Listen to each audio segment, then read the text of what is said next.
Praise the lord. ಕ್ರಿಸ್ತನಲ್ಲಿ ಪ್ರಿಯ ದೇವಜನರೇ, ನಿಮ್ಮೆಲ್ಲರಿಗೂ ಶ್ರೀ ಯೇಸು ಕ್ರಿಸ್ತನ ಮಧುರ ನಾಮದಲ್ಲಿ ಶುಭ ವಂದನೆಗಳು. ಈ ದಿನದ ದೇವರ ವಾಕ್ಯ ಲೂಕನು ಬರೆದ ಸುವಾರ್ತೆ 6ನೇ ಅಧ್ಯಾಯ 38ನೇ ವಚನ. ಕೊಡಿರಿ, ಆಗ ನಿಮಗೂ ಕೊಡುವರು. The gospel according to saint Luke chapter 6 verse 38. Give to others and God will give to you. ಇವತ್ತು ದೇವರ ವಾಕ್ಯದಲ್ಲಿ ದೇವರು ನಮಗೆ ಜ್ಞಾಪಕಕ್ಕೆ ಕೊಡ್ತಾ ಇದ್ದಾರೆ. ಯೇಸು ಸ್ವಾಮಿ ಈ ಲೋಕದಲ್ಲಿರುವಾಗ ಪರ್ವತದ ಮೇಲೆ ಮಾಡಿರ್ತಕ್ಕಂಥ ಪ್ರಸಂಗದಲ್ಲಿ ಈ ವಾಕ್ಯವನ್ನು ಹೇಳ್ತಾ ಇದ್ದಾರೆ. ಏನೆಂದರೆ, ಕೊಡಿರಿ, ಆಗ ನಿಮಗೂ ಕೊಡುವರು ಎಂಬುದಾಗಿ. ಹೌದು, ದೇವರ ವಾಕ್ಯ ಈ ರೀತಿ ನಮಗೆ ತಿಳಿಸ್ತಾ ಇದೆ. ನಾವು ಕೊಡುವಾಗ ದೇವರು ನಮಗೆ ಜಡಿದು ಅಲ್ಲಾಡಿಸಿ ಹೊರ ಚೆಲ್ಲುವ ಹಾಗೆ ತುಂಬ ಅಳತೆಯನ್ನು ಅಳೆದು ನಿಮ್ಮ ಸೆರಗಿಗೆ ಹಾಕುವರು ಎನ್ನುವ ವಾಕ್ಯವನ್ನು ನಮ್ಮ ಯೇಸು ಸ್ವಾಮಿ ನಮಗೆ ತಿಳಿಸುತ್ತಾ ಇದ್ದಾರೆ. ನಾವು ದೇವರಿಗೆ ಕೊಡುವಾಗ, ಇತರರಿಗೆ ಕೊಡುವಾಗ, ಅವಶ್ಯಕತೆಯಲ್ಲಿರುವವರಿಗೆ ಕೊಡುವಾಗ ದೇವರು ನಮಗೂ ಕೂಡ ಕೊಡುತ್ತಾರೆ ಎಂಬುದಾಗಿ ಇವತ್ತು ವಾಕ್ಯದಲ್ಲಿ ನಮಗೆ ತಿಳಿಸುತ್ತಾ ಇದ್ದಾರೆ. ಯಾವ ರೀತಿ ಕೊಡ್ತಾ ಇದ್ದಾರೆ ಅಂದರೆ, ಜಡಿದು ಅಲ್ಲಾಡಿಸಿ ಹೊರ ಚೆಲ್ಲುವ ಹಾಗೆ. ನಮಗೆ ಎಷ್ಟು ಬೇಕು ಅಷ್ಟು ಕೊಟ್ಟು, ನಾವು ತೃಪ್ತಿಯಾಗುವಷ್ಟು ಕೊಟ್ಟು ಇನ್ನೂ ಹೆಚ್ಚು ಹೊರ ಚೆಲ್ಲುವಂತಹ ಆಶೀರ್ವಾದ ನಮ್ಮ ದೇವರು ನಮಗೆ ಕೊಡುತ್ತಾರೆ. ಇದಕ್ಕೆ ಆಧಾರವಾಗಿ ಮೊದಲನೇ ಅರಸುಗಳು 17ನೇ ಅಧ್ಯಾಯದಲ್ಲಿ ನಾವು ನೋಡುತ್ತೇವೆ.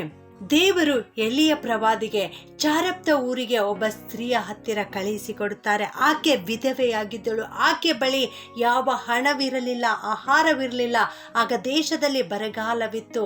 ಆಕೆ ತಾನು ತನ್ನ ಮಗನು ಒಂದು ರೊಟ್ಟಿಯನ್ನು ಮಾಡಿಕೊಳ್ಳುವುದಕ್ಕಾಗಿ ಕಟ್ಟಿಗೆಯನ್ನು ಕೂಡಿಸುತ್ತಿರುವಾಗ ಎಲಿಯ ಪ್ರವಾದಿ ಆಕೆ ಬಳಿಗೆ ಹೋಗುತ್ತಾರೆ. ಸ್ವಲ್ಪ ಕುಡಿಯುವುದಕ್ಕೆ ನೀರು ಕೊಡಮ್ಮ ಎಂಬುದಾಗಿ ಕೇಳುತ್ತಾರೆ. ಆಕೆ ಹೋಗುತ್ತಿರುವಾಗ ಮತ್ತೆ ಎಲಿಯ ಪ್ರವಾದಿ, ನನಗಾಗಿ ಒಂದು ರೊಟ್ಟಿಯನ್ನು ಮಾಡಿಕೊಂಡು ಬಾ ಎಂಬುದಾಗಿ ಹೇಳ್ತಾರೆ. ಆಗ ಆಕೆ ಹೇಳ್ತಾಳೆ, ನನ್ನ ಮನೆಯಲ್ಲಿ ಸ್ವಲ್ಪ ಹಿಡಿ ಹಿಟ್ಟು ಮತ್ತು ಮೊಗೆಯಲ್ಲಿ ಸ್ವಲ್ಪ ಎಣ್ಣೆ ಮಾತ್ರ ಇದೆ, ಅದರ ಹೊರತಾಗಿ ಬೇರೆ ಏನೂ ಇಲ್ಲ. ನಾನು ನನ್ನ ಮಗನು ಅದನ್ನು ಮಾಡಿಕೊಂಡು ತಿಂದು ಸಾಯಬೇಕೆ ಹೊರತು ನಮ್ಮ ಹತ್ತಿರ ಏನೂ ಇಲ್ಲ ಎಂಬುದಾಗಿ ಹೇಳಿದಾಗ ಎಲಿಯ ಪ್ರವಾದಿ ಆ ಹೆಣ್ಣು ಮಗಳಿಗೆ, ಮೊದಲು ಅದರಿಂದ ನನಗಾಗಿ ಮಾಡಿಕೊಂಡು ಬಾ, ಆಮೇಲೆ ನಿನಗೂ ನಿನ್ನ ಮಗನಿಗೂ ಮಾಡಿಕೋ ಎಂಬುದಾಗಿ ಹೇಳಿದಾಗ ಆಕೆ ನಂಬಿಕೆಯಿಂದ ಮೊದಲು ದೇವರ ಮನುಷ್ಯನಿಗೆ ಕೊಡ್ತಾಳೆ. ದೇವರು ಆ ಹಿಟ್ಟನ್ನು ಮತ್ತು ಎಣ್ಣೆಯನ್ನು ಆಶೀರ್ವದಿಸುತ್ತಾರೆ. ಆ ಬರಗಾಲ ತೀರುವವರೆಗೆ ಆ ಹೆಣ್ಣು ಮಗಳ ಮನೆಯಲ್ಲಿರ್ತಕ್ಕಂಥ ಎಣ್ಣೆ ಮುಗಿದು ಹೋಗಲಿಲ್ಲ, ಹಿಟ್ಟು ಕೂಡ ಮುಗಿದು ಹೋಗಲಿಲ್ಲ. ಪ್ರಿಯರೇ, ಹೌದು, ನಾವು ಕೂಡ ಇತರರಿಗೆ ಕೊಡುವಾಗ ದೇವರು ನಮ್ಮನ್ನು ಆಶೀರ್ವದಿಸುತ್ತಾರೆ. ಅವಶ್ಯಕತೆಯಲ್ಲಿರುವವರಿಗೆ ನಾವು ಕೊಡುವಾಗ ದೇವರು ನಮ್ಮನ್ನು ಆಶೀರ್ವದಿಸುತ್ತಾರೆ. ವಿಶೇಷವಾಗಿ ದೇವರದನ್ನು ದೇವರಿಗೆ ಕೊಡಬೇಕು. ದೇವರು ನಮಗೆ ಕೊಟ್ಟಿರ್ತಕ್ಕಂಥ ಎಲ್ಲದರಲ್ಲಿಯೂ 10ರಲ್ಲಿ 1 ಪಾಲನ್ನು ನಾವು ದೇವರಿಗೆ ಕೊಡಬೇಕು ಪ್ರಿಯರೇ. ಆಗ ದೇವರು ನಮ್ಮನ್ನು ಬಹಳವಾಗಿ ಆಶೀರ್ವದಿಸುತ್ತಾರೆ. ನಮಗೆ ಬೇಕಾದುದೆಲ್ಲವನ್ನು ಒದಗಿಸಿಕೊಡುತ್ತಾರೆ. ಫಿಲಿಪ್ಪಿ 4:19 ಪ್ರಕಾರ ತನ್ನ ಪ್ರಭಾವದ ಐಶ್ವರ್ಯಕ್ಕೆ ತಕ್ಕ ಹಾಗೆ ದೇವರು ನಮ್ಮ ಪ್ರತಿಯೊಂದೊಂದು ಕೊರತೆಗಳನ್ನು ನೀಗಿಸುತ್ತಾರೆ. ಪ್ರಾರ್ಥನೆ ಮಾಡಿಕೊಳ್ಳೋಣ. ಪ್ರೀತಿಯ ಪರಲೋಕದ ತಂದೆಯಾದ ದೇವರೇ, ನಿಮಗೆ ಸ್ತೋತ್ರ ಉಂಟಾಗಲಿ ಸ್ವಾಮಿ. ಇಂದು ನೀವು ಕೊಟ್ಟಿರೋ ವಾಕ್ಯಕ್ಕೋಸ್ಕರ ವಂದಿಸ್ತೇನಪ್ಪ.